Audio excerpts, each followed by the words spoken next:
Living adventurously. That's what we do here. This is Laura Meeks. Welcome to the Laura Meeks Show. We come to you every other Wednesday at noon here Pacific time.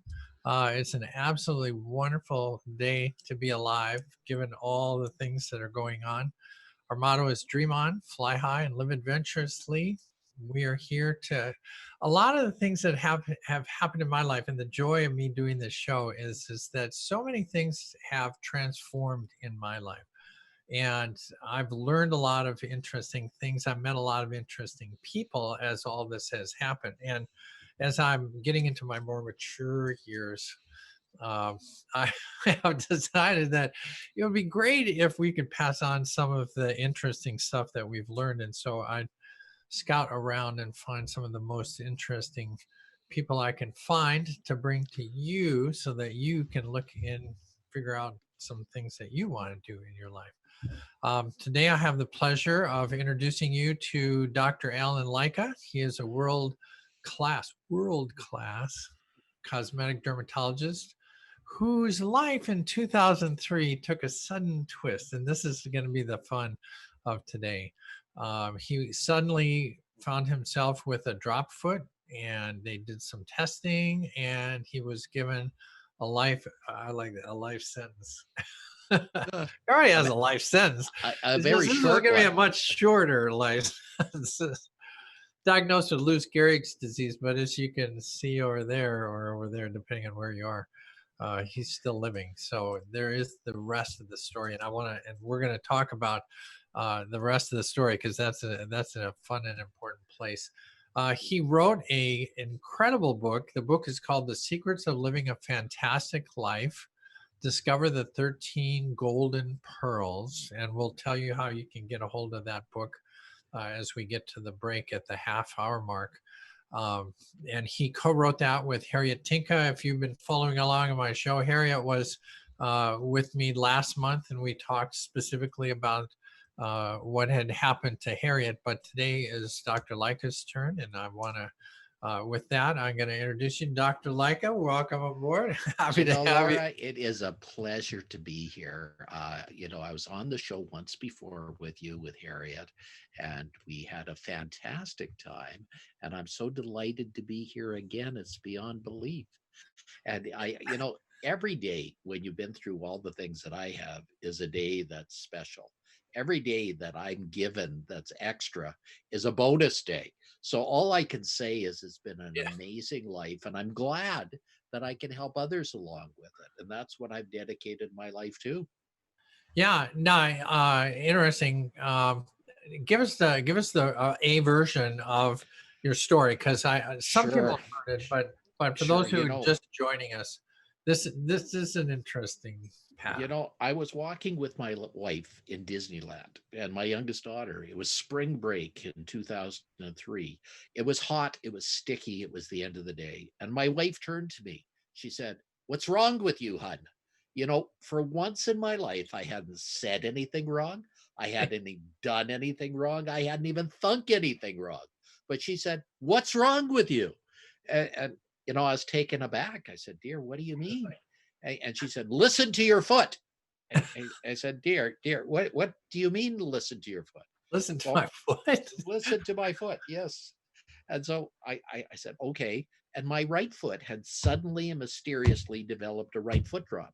Your brain is designed that when you're walking, your feet lift up. But my right foot was not lifting up.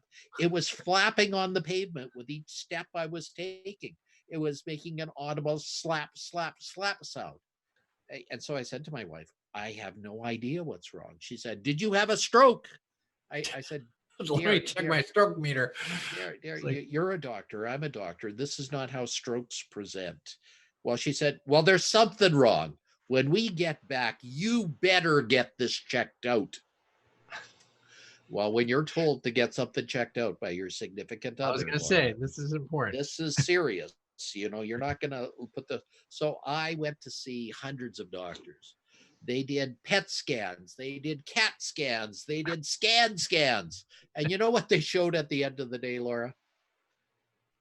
You're right. Absolutely Nothing. zip. They showed nothing. And you know, when doctors find nothing, you know what they do? Make it up.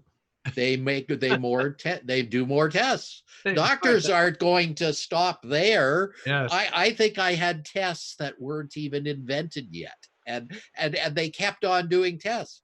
And finally, I found myself on the doorstep of a world leading neurologist. They're the brain doctors. They have the answers to all the puzzles. So what they say, go. And I walked in and he said, "Hi, Dr. Leica." I said, "Hi." He said, "You better be sitting down when I tell you this." I said, "Why? I have a dropped right foot." He said, "No, you don't. You have Lou Gehrig's disease, ALS. Get your affairs in order. In 6 months, you're going to be dead." Wow. Okay. I said, Nice bedside manner, right? well, and I said, "Is there a way to prove this diagnosis?" And he said, "Of course, an autopsy." Well, then I'll wait. Well, I shot back because I was pretty lippy at the time. I said, "I'm not going to die to prove you wrong." But Laura, when you go through something like this, you go through a grief reaction. You go through the stages that Elizabeth Kubler-Ross wrote in her book on death and dying. And they are the following. You go through anger. You're angry as hell. You're mad. You just can't contain your anger. You go through denial. The state of denial is not just in Egypt. It exists. Denial. And you deny that there's anything wrong. So I'd work 18, 20 hours a day. I said, "Oh, there's nothing wrong. I can do this." But in your heart of hearts, you knew that there was something wrong. You knew there was a reason for it wrong. But then you go through bargaining. "Oh God, please don't let this happen. I'll do anything if you don't let this happen. I will, And then you go through depression, Laura. Depression is one of the worst states because everything black. You can't eat, you can't sleep, you can't move. You want to stay in bed all day and just let the world go on. But, at the end of this, I went to my wife and I said, "Dear, we've got to figure this out." She said, "Well, you're smart. You're really smart. You can figure this out. You can figure it out where other doctors can't." And back in 2008, Laura, something happened. They invented this wonderful thing called the internet. You ever heard of the internet? My story involves the internet too, so I like this part of it. Then the internet. Yeah. But back in 2003, it was pretty primitive. You had to use a dial-on connection. That's when your phone would contact another phone and go ria ria ria for 15 minutes or so. And finally, you didn't even know you connected, but you connect. And back then, you had to communicate by using a language like DOS or one of these primitive, because our computers had 65 bits. They didn't have a giga or a tetrabyte of information. So you had to look up each individual site. And I had friends that were nerds, and they helped me. And I found a doctor in Colorado Springs, Colorado, by the name of David Martz, who had a story very similar to mine, but he got worse much more rapidly. And he was on his deathbed. So doctors from around the world were coming to say goodbye to David. He was a very well-known doctor. And a doctor from Texas came up to David and said, "David, I think there's something wrong with your diagnosis."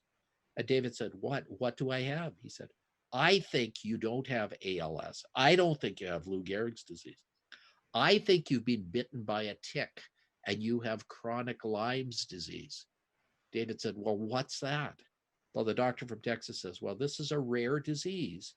When you get bitten by a tick, it causes a lot of symptoms that mimic other diseases." And he said, "If I'm right, I can make you better." And David said, "Well, what do I have to lose? I'm dying." So The doctor started him on treatment, and like Lazarus, he arose from the dead. Within 2 weeks, he was back to his regular self. Now, David started a clinic treating people with this weird disease. It was called the Colorado Chronic Disease Clinic. And so I knew I had to get in touch with him. It was a weekend. So I phoned every hospital in Colorado Springs, Colorado, and I met up with David at the Methodist Hospital. And David and I talked for hours. And he said, "Can you come down?" I said, "When, David?" He said, "Right now." I said, "David, it's our Thanksgiving weekend here in Canada. My wife's invited 50 people over." He said, "Well, aren't there any planes in Canada?" Hey, let me check. So I went to my wife. I apologized. I said, I must be away this weekend. And she said, "Why?" I said, "Well, there's a doctor in Colorado Springs that might have some answers for my problems." And she said, "Well, then go. I'll take care of the 50 people. That's nothing." She said, "We'll do that." So I got on a plane from Edmonton to Denver. It was great. 3 hours, perfect flight. Then I got on a plane from Denver to Colorado Springs. It was the flight from hell. At the end of the day, the air comes off the desert and it creates something called eddies. Now, to a pilot, that means turbulence. And you know what turbulence means? The plane goes up and down, up and down. It was like the drop of doom 15 times over. So we drop 100 feet, climb back there, drop 200 feet, climb back, drop 300 feet. Oh my God. When I got off that plane, I was green. But you know, a miracle happened. There was David on the tarmac to meet me. This was 2003. We did not have all the high security precautions we do right now. So David was there and he said, "Let's talk." And we talked for hours. And at the end of the talk, he said, "I think history is repeating itself. I think I could start you on treatment and you'll get better." So for over 30 years, I maintained my status as a top cosmetic doctor until I walked away last year to do more in the service department of helping others come out of their problems and help them get to the status they need to be. Well, and I love that story for 1,000 reasons.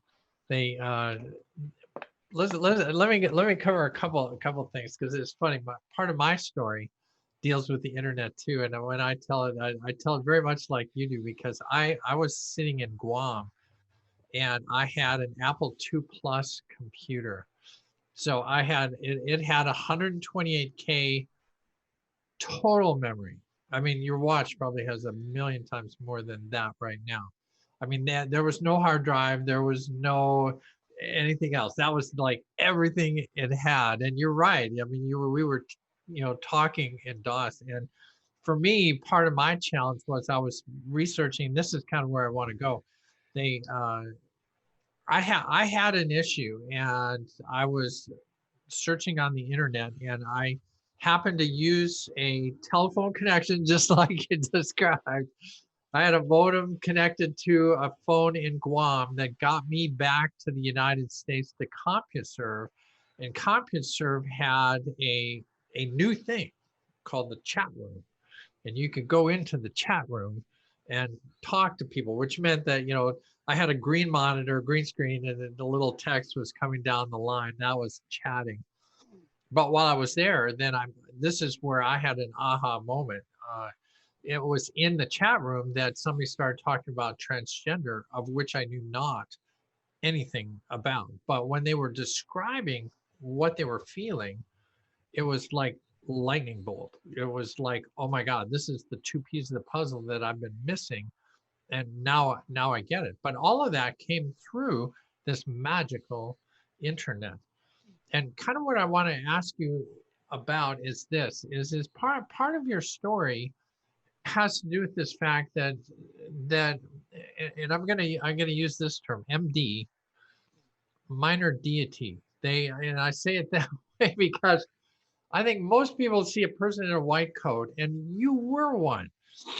Most people see a person in a white coat and they give you the diagnosis, and that becomes your truth. because they're a minor deity. They know, they're a doctor. They have all the answers. And if you've gone through all these tests and you're got Lou Gehrig's disease, unlike 99% of us lower humans, they you looked at the doctor and said, wait a second, there's got to be something else. You probably don't have it right. It's like, well, and then you personally went on a search. Why did you not just go, okay, I got Lou Gehrig's, I'm just gonna wait it out? Well, I guess I've always been stuck with the stubborn gene all my life, and I have always, I've always realized that it's not what happens to you; it's what you do with what happens. When I was a kid, I had a very poor background, and people told me, you'll be lucky if you get a government job, or if you work for Sears, or if you become, you go for one of these. My father was a gardener. He worked for a brewery in Calgary. And I never wanted to be stuck in that box. I always wanted to get outside that box. When I told my cousin once I was going to go to university and go to medical school, he laughed at me and said, "You gotta be kidding. Where are you going to find the pot of gold to go to Yeah, university?" And I said, "I'm going to get loans. I'm going to work for it, and I'm going to get it done." He said, "Good luck. There's no way you're going to get there." And it's things like that I realize that it's not what happens to you, it's what you do with what happens, Laura. That there's so many things that we take for granted. And as a doctor, I realize that a lot of times we use a presumptive diagnosis when we're making our diagnosis. Most of the times we have our top 10 list of things it could be. yeah. Yes, number Check one another. You is, gotta get yeah, another five. number one is always there. This is our presumptive diagnosis, and that's what we're going with. But there's always in the back of our minds, what if we're wrong? What if it isn't number one? And the problem is a lot of tests come back, and they come back in a gray area. They don't tell you something is right or wrong. I look at this COVID epidemic going on right now, and people get a test that they're positive for, that they're negative for COVID, yet they're still sick. And they get another test and it's negative, and finally there that test turns positive. Now, every test is has what we call type 1 and type 2 errors. Type 1 errors are when the test says you have it and you don't have it. Type 2 errors are where your test says you don't have it and you actually have it. Do have it. And there's overlap between these errors, that you cannot have a test that has no type 1 errors and no type 2 errors. So you're always playing this game that most tests are almost right. And every test we do from the lab is actually a bell curve where we're comparing everything to everything else. So, there is variability in tests, there's variability in answers. A person that, for example, has thyroid disease, their thyroid might be normal right now. It could be on the borderline of normal, but that thyroid is just producing enough thyroid today, but then tomorrow it's petered out and run out of gas. So then you need to get some supplementation. But this is the problem with tests. When we look at tests in medicine, is they're not the be all and end all. My disease is affecting a part of the brain called the lateral spinal thalamic tracts. Okay. And there's little scars in that part of the brain. Okay. So if you take 100 people, 99 out of the 100 or 95 out of the 100 with my symptoms would have had Lou Gehrig's disease. But there are other diseases that cause scarring there. So right now, if you ask 100 doctors what I have, you'll get 200 different diagnoses, because the answer, it's a gray area. There's very few people that live as long I have with Lou Gehrig's disease, other than Stephen Hawking's, the famous physicist Yeah. that lived for a long, long time with that. And yet he was paralyzed and couldn't speak and couldn't do anything. But yet he made these wonderful scientific Yeah. discoveries and everything else, and wrote books, and a movie was made Right. out about him and everything else. You know, medicine is not black and white. It's gray. As Well, much and as I and we I would and I would say that life is not black and white. And this is a part. This is to me is a really key part of the story, because anybody going through anything, and think about the times that we're in. I mean, here we have a world-class pandemic cruising around the world. People's lives, thankfully in Canada, you guys are a little smarter than we are down here. We have a different challenge going on down here in America. Um, Well, but I'd say multiple challenges yeah, right well, now, multiple challenges. well, this is why we do the show. Because there's so many people are facing things they've never seen before, as you did. And the challenge, the interesting thing to me, because and I'll just use an example. In my life, I decided early on, at 15 years old, I wanted to be a pilot. And like you, I had no money, I had no contacts, I didn't know how to fly a plane, I didn't know anybody who had a plane. I just knew I wanted to fly. And everybody's, looked at me and said, well, you don't have the grades and you're not going to do it. And it's so expensive and blah, blah, blah, everything. So for 16 years, I chased that dream. And at the age of 28, I finally was able to get into pilot school. And it wasn't until I was 30 that I actually was flying an airplane for a living. But I held on to that for 16 years. And one of the parts of your story is getting into medical school. As I recall, you had tried a number of times to get into Well, medical there were school. two places along the way that one was to get into medical school. I did a degree. Uh, I was going through. I got a BSc honors in psychology. I applied for medical school. I was rejected, so I took an extra year and applied again. And I was accepted at the University of Alberta in Edmonton. And about a week after I got accepted, I was living in Calgary all my life. I got an acceptance at the University of Calgary after I had moved to Edmonton and decided to go to Edmonton. So at that point, I had a decision to make, and I decided to pursue my education at the University of Alberta. Now, at the end of this, I decided when I was a medical student, I decided I wanted to be a dermatologist. Now, dermatologist is like a stone's throw through hell to get into because it's so competitive. You have to be perfect in everything to get into dermatology in this day and age. Well, I was far from perfect. So I was I decided that I wanted to pursue this. So how did I do it? Well, I started writing journal articles and letters to the editor when I was a medical student. So by the time I finished my my medical studentship, I had written 30 or 40 articles.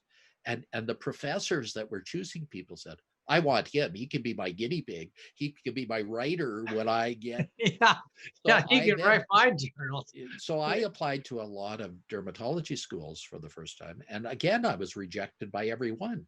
And then I finally got accepted by the University of Minnesota. And I went from Canada, I went to the United States, I took my training at the University of Minnesota, and then I came back to Edmonton where I practiced for 30 years. But each part along the way, I met huge resistance. I mean, how do you get to be a dermatology resident without the right connections, without the right pedigree, without going to Harvard or Yale, Yeah. without your parents going to those schools, without the deep pockets that allow you to get there? Well, I was able to do it on my own merits. Well, and those are the things when we come back from the break, I want to kind of pursue that, because very much so in my story, as in yours, there are a number of challenges that I have met in my life where it was not, especially here in America, we're very much into the 10-minute fix, short-term thinking. I'm going to buy a stock for, a year, make $1 million. I just want it to happen now. Yet in life, I found that many times that there is a much, much longer path, and it takes much, much uh, more energy to stay focused on that thing. And to me, a lot of that, we talk about dream on, fly high, live adventurously. The dream part of that is a real important part, because you have to have something in your head that says, I'm not going to accept that. I'm going to keep going. And then not going to accept that and keep going. And then there's always that question, if you've tried 10 times, are you done, or do you go for 11? And then 11, do you go for 12? Before we go though, tell us real quick that you wrote the book, Secrets of Living a Fantastic Life. How do people get a hold of you, and how can they get that book? If they want to find out more about me, just go to my website, Dr. Allen, Allen, Leica, that's Lycka.com. If you'd like my book, please go to the site fantasticlifebook.com, because if you buy it from there, I can give 20% of what the proceeds are to charity. And the charity Harriet and I want to give it to are to help women in shelters that are escaping domestic abuse. And that way we can peg the money to the community that it's in. So if somebody buys it from your city, Laura, we can give it there. If we give, so that's fantasticlifebook.com. And we would love you to be part of that. And to help us with this dream of ending domestic violence. We would love to see that on a worldwide basis. Yeah. Well, and anybody who's heard Harriet's story, that's its own incredible story. And that's in a super cause. And that is I think it's an incredible way to give back to the community. Um, Alan, when we come back, I want to continue down that road of what keeps us working on our dream, and when maybe you have to switch back. So if those of you that are out there, stick with us just for a couple seconds as we get a commercial break in here. And when we come back, we'll talk to Dr. Leica about how you can hang on to your dream and reach the results that you're looking for. This is Laura Meeks, and I'm on the Laura Meeks Show. See you right back here.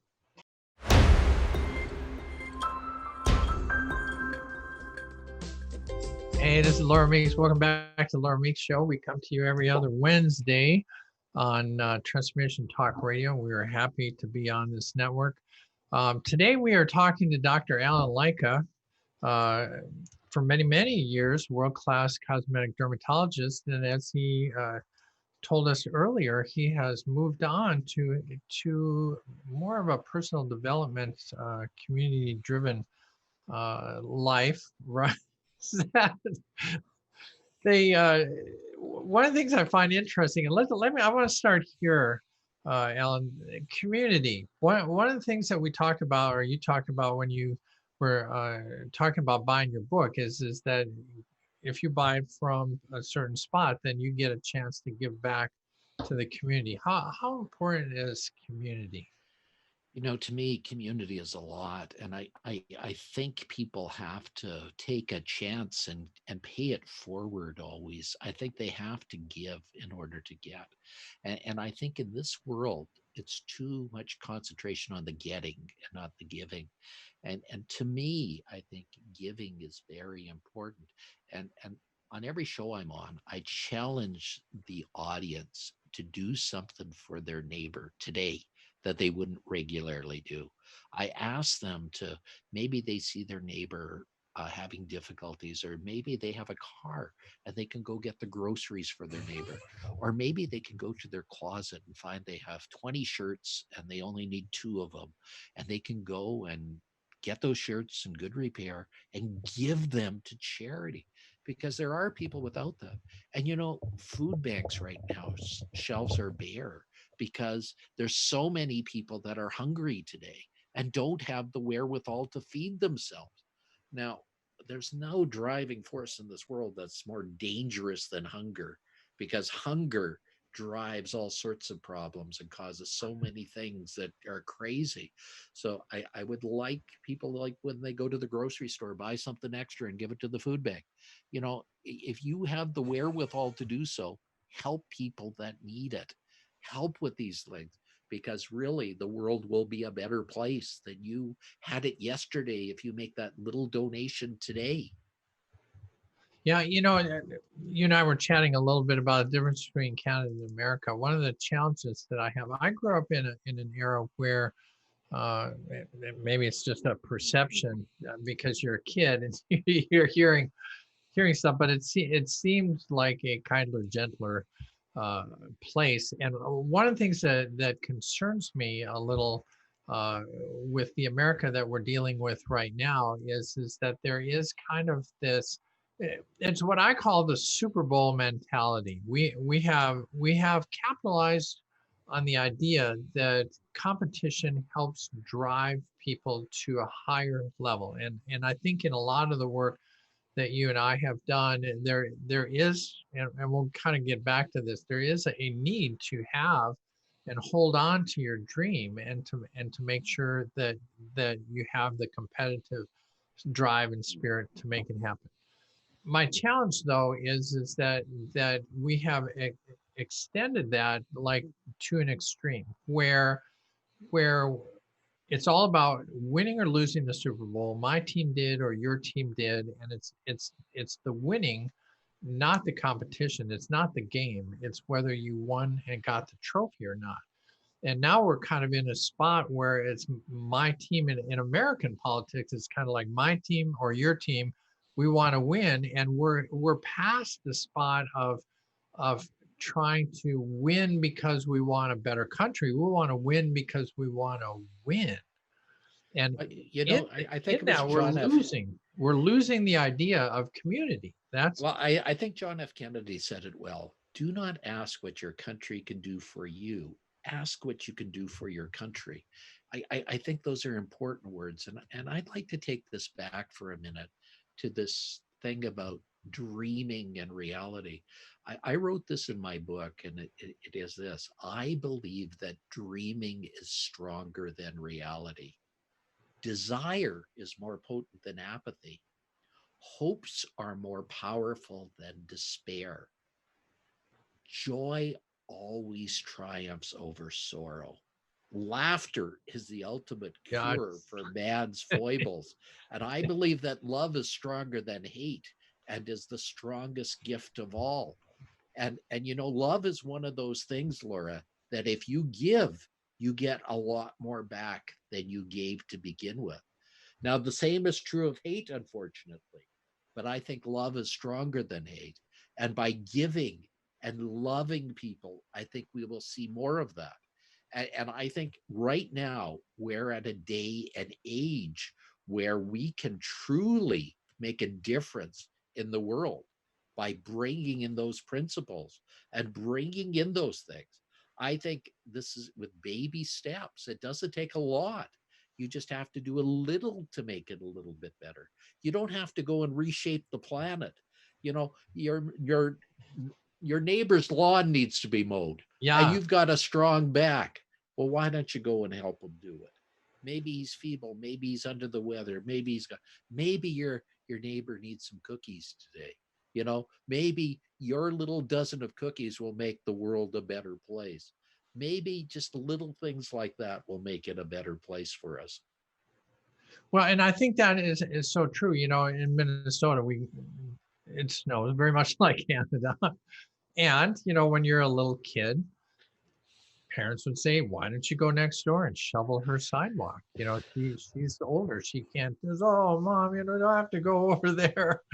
It's like, yeah, we're gonna help our neighbor. And it's important. I think, you know, part of the value of the show and you writing your book and the things that you and I are doing out in the world are to connect to people to say that it's much more powerful and much more rewarding to share in community the things, the gifts that you have than it is to just reach some level and I got mine.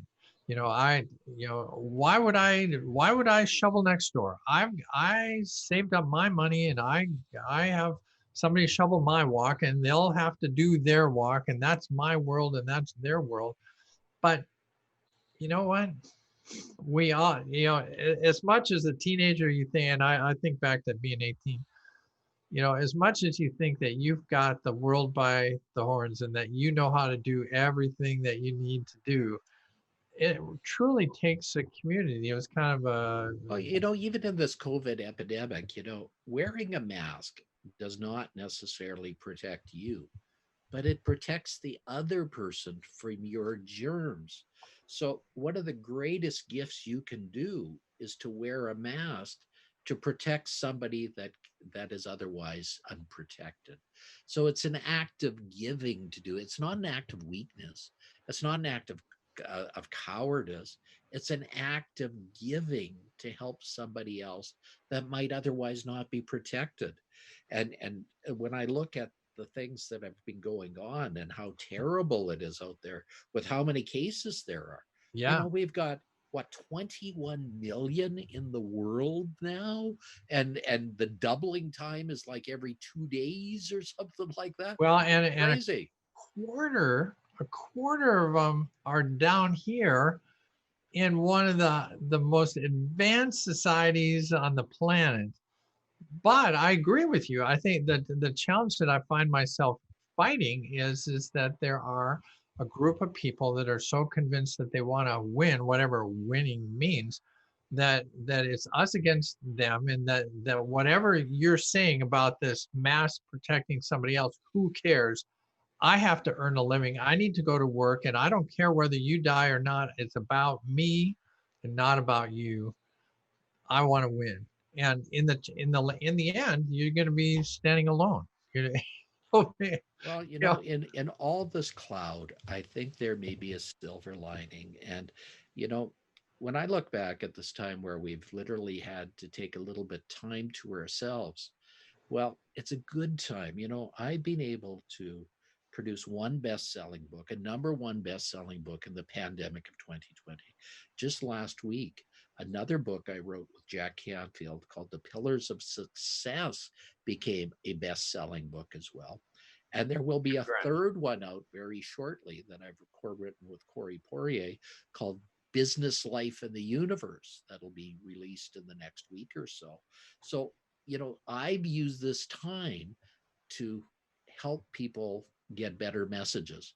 And so there will be three best selling books in my camp in the great pandemic of 2020. Yeah. Well, and it's interesting that you say that, because that right now, Annie and I are writing our book, Major Transformation: Loving Without Limits, which is kind of the replay of how a couple, Annie and I, could have gone through a gender transition and still stayed married for 35 years. We've got 3 kids, 2 grandkids, 4 dogs. We got still living a happy and productive life, even having what for many people might be a challenge. But that, you're right. I mean, and I love your saying this is part of your book too. It's not what happens to you, but what you do with it. What happens is the pandemic came, and you could just sit at home and cry, or you could write a book, that book that you've always wanted, or you could be writing the song that you've always wanted to Well, write. I've been if you're given lemons, Laura, you can make be mournful that you've been given lemons, or you can make lemonade, or even better yet, maybe a lemon meringue pie. Why not take what you're given and turn it into something else? It was Gandhi that said, if you're a street sweeper, be the best street sweeper that you can be. Be the person that you really should be. Go and be the best at it that you can. Now, I don't know too many people that try to do that. That's always the victim mentality. Oh, woe's me. Look at what's happened to me. Look what's going on here. Look what's happened.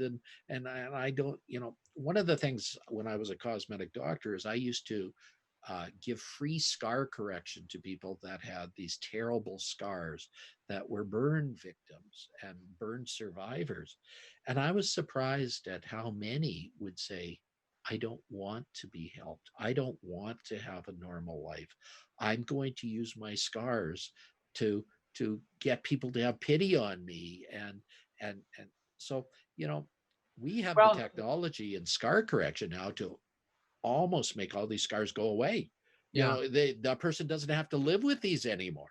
And it's amazing how few people accept the help and move to the next level and give some of that help back to others. Well, now, let's talk about that for a second. I mean, I had a dream to fly.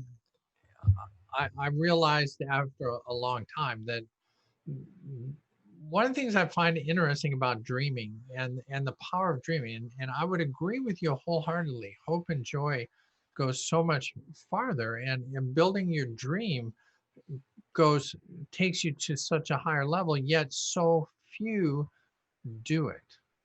Now, when I was in college, I had a college roommate, Jim, that he felt strongly that I was gifted. I was gifted with this desire. When he met me, I was anything and everything. If I could read a flying magazine, I would read it. If I could go to the airport and see an airplane, I'd go do it. Whatever I could to connect to the world of flying was what I was going to do. And he said, "You're so passionate. I wish I had passion. I was born without passion. I guess you're the lucky one. You got the passion, and I didn't. Do you think you're? Do you think some of us are just blessed with this passion and that the rest of the people just have to wait around?" You know, I think what it takes is a mindset transformation to realize these things are going on. I think it's very easy to accept what you're given and stay in that lot. I think it takes a lot more courage to step outside of that. You know, the only time courage happens is when you're afraid. You really have to step outside of that afraid zone. And that's when you get to the level that you need to be. All it does is take a baby step to do so. And yes, you may fail around on the way. You may fall flat on your face. Yeah, How many times did you have to try to become a pilot and not get there? thousands. And one of the things that kind of along that line, and this is kind of what I'm getting at. It's very people get very excited. They can listen to the radio show and they go, "Oh man, okay, tomorrow I'm gonna, lose 10 pounds. I'm gonna be on the treadmill." And after 3 days, they're like, forget it. I'm just, not gonna do it. I want to fly airplanes. After the first rejection, I'm not. I want to be a dermatologist. Hey, they didn't want me. I guess I'll go do something else. So somewhere, you and I and others have had the thing that said, "No, forget it. I'm just keep going. I'm just gonna keep going. I'm just gonna keep going." And uh, to me, in my line of work, I find that is built. That everybody has the power. My roommate had the power, but it's built. When I wanted to fly airplanes, I did anything and everything. And I love your term, baby steps. I would ride my bike 10 miles out to the Flying Cloud Airfield, uh, over a bunch of hills and dales, to stand at the fence and just watch people start airplanes and fly them, and then I'd ride my bike home. Why? Because that just gave me more fuel to do the next thing. And somehow, some way, my hope is that as people are listening to this show and they're thinking, because when I think about your story and the fact that he says, "Okay, here's the deal. I'm a doctor. I've done all the tests. You have Lou Gehrig's. Just pack it up. You're gonna go." Somewhere in there, you said, "No, I'm gonna keep looking. They have this internet thing. And it wasn't easy. You had to connect to the modem, and you had to drive. There was no Google. You can't just, what other things might Lou Gehrig's use? You had to like go to specific sites and do research. But you kept going until all of a sudden all the forces came together. And to me, in my life, when I was in college, I accepted a scholarship. I needed a scholarship in ROTC to get into pilot training. I accepted a scholarship, and then at the last second, the guy goes, "Oh no, wait, this is a navigator scholarship." But don't worry, you can change that next year. I signed on the dotted line.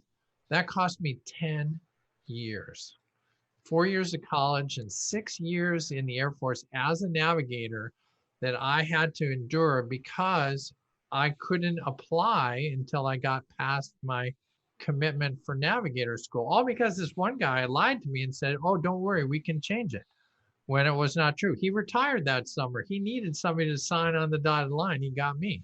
Now, somebody would say, "Well, that was horrible. That was you should have given up at that point." But in reality, here's the interesting thing I learned, and this is part of what I would tell people. What I learned was this is that had I gotten out of, I was a psych major in college. I loved being a psych major because really all I had to do was justify whatever I was saying. It was just kind of more talking and justifying than I actually had to memorize anything. When I got to navigator school and finally into pilot training, I realized that had I got out of college and gone straight into pilot training, I would have never made it. It was so hard and it involved so much memorization in so short a period of time that I would have never made it. So in the end, the universe gave me a new path. I didn't realize it, but the path that I was on was the path I needed to get to pilot training so that I could pass and be a pilot. But also, I'm going to hazard a guess that the things you learned when you were in a navigator helped you so immensely that you were a So much. pilot that it was beyond belief. You could have Yeah. never become as good of a pilot as you did without that. When I look at the amazing feat that Captain Scully did, landing a plane on the Hudson, and how did he do that? It's because of his prior training. If he Yeah. didn't have all that in his saddlebag, do you think there would have been Yeah. a snowball in hell that he could have landed a plane on the Hudson like Yeah. that? Well, and I it mean, was he had a part, split second to make that decision, and he landed that damn plane. well, and it's funny because as a pilot, and I flew B-52s, huge airliner type airplanes. Uh, it was common knowledge in our world that it would be impossible to land that jet on the water because once the engines hit, it would just tumble. And we had a lot of experience watching other airplanes, 737s and others, hit water in different parts of the world and tumble. So when he was going to go down, it's like, okay, that's it. He's dead. And lo and behold, he did it. Now, part of that was, you're right. He had experience as a glider pilot, and he's like, hey, we gotta keep it up. Just settle it down, and there you go. But also the fact that he had so little time to make this decision. I mean, it was the birds hit the plane is going Going down. down, and we're over the middle of Manhattan. We're not going to fly this plane into Manhattan. We're Yeah, going this to. is not like squeezing it in between the two buildings. This is not going to happen.